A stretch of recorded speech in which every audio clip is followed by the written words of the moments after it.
Hello everyone, this is Kate, and in this tutorial I'm going to teach you how to draw a lock of blonde hair. So as you can see, this little example right here, this is what the hair is going to look like. For this tutorial I'm going to be using these Prismacolor New Pastels. I'm also going to be using these Prismacolor Premier Colored Pencils and these Faber Castell Polychromos Colored Pencils.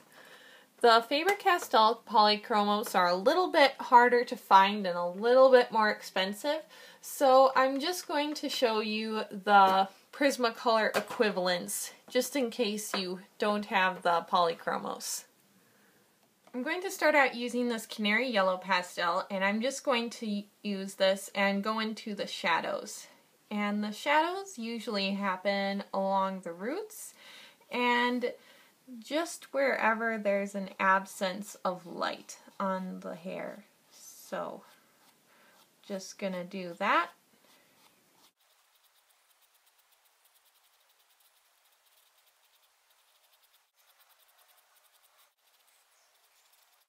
So I laid down the Canary Yellow Prismacolor Pastel, and then I just blended it out a little bit with my fingers.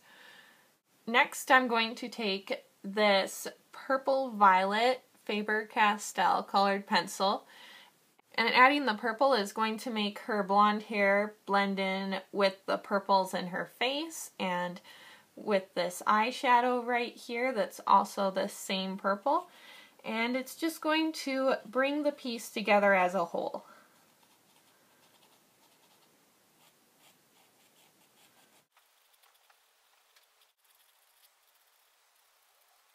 Next, I'm going to take this light cadmium color and I'm going to just extend the shadows into the highlights and create sort of a mid-tone effect here.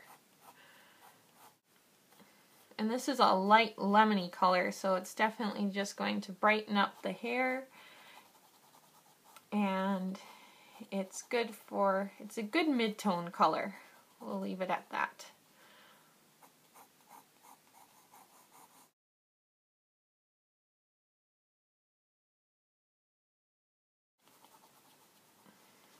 This, up till now, has just been the base colors, so these are the colors that are going to show through. We aren't really working on any texture yet, we're just sort of establishing the shadows and the highlights now.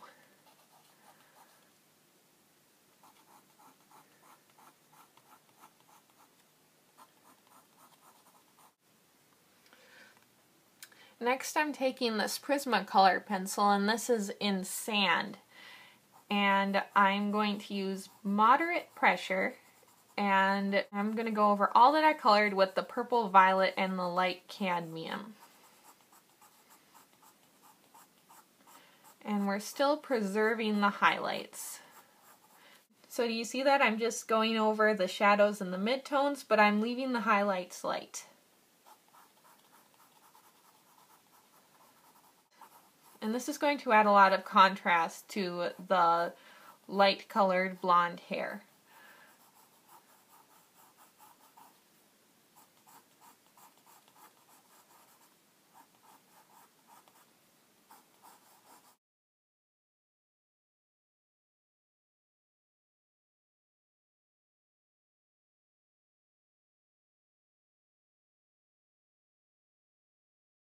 Next, I'm going to take this Faber Castell white pencil, and I'm just going to start going over everything that we have established so far. And you can use a colorless blender for this too, but this is just going to blend out all the pencil that we put down and just make the appearance of the hair look much, much smoother. I'm using medium to hard pressure with this white colored pencil. Just want to make sure that everything's well blended. Now we have the shadows, midtones, and highlights pretty well established in her hair. Now if you feel as though this is good enough for your portrait and you want to be done with it, you can definitely leave it like this. But I like to go one step further and really try to get into the texture that you can see right in this strand right here. I'm going to do that by taking this goldenrod Prismacolor pencil, and I'm going to sharpen it so it's very sharp. You don't want it to be dull at all.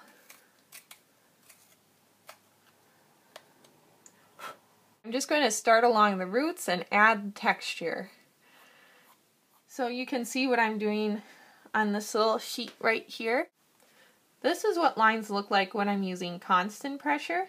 So the stroke and the color is very even. When I'm doing the hair, it looks more like this. So the color is very dark over here, and over here it gets light until it just flickers off into a point.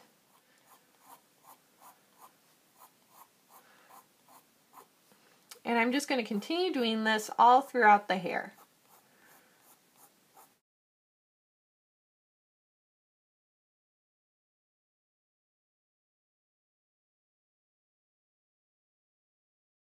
That's what it looks like with this goldenrod color on top of it.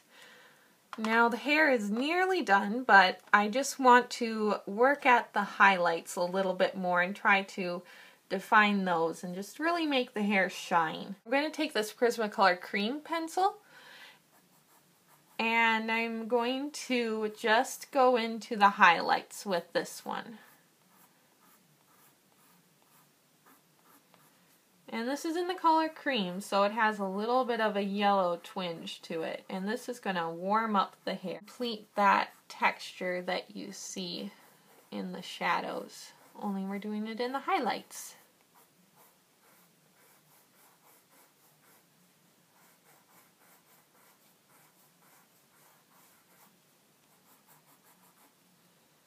And once you're done with that step, your drawing of blonde hair should be complete.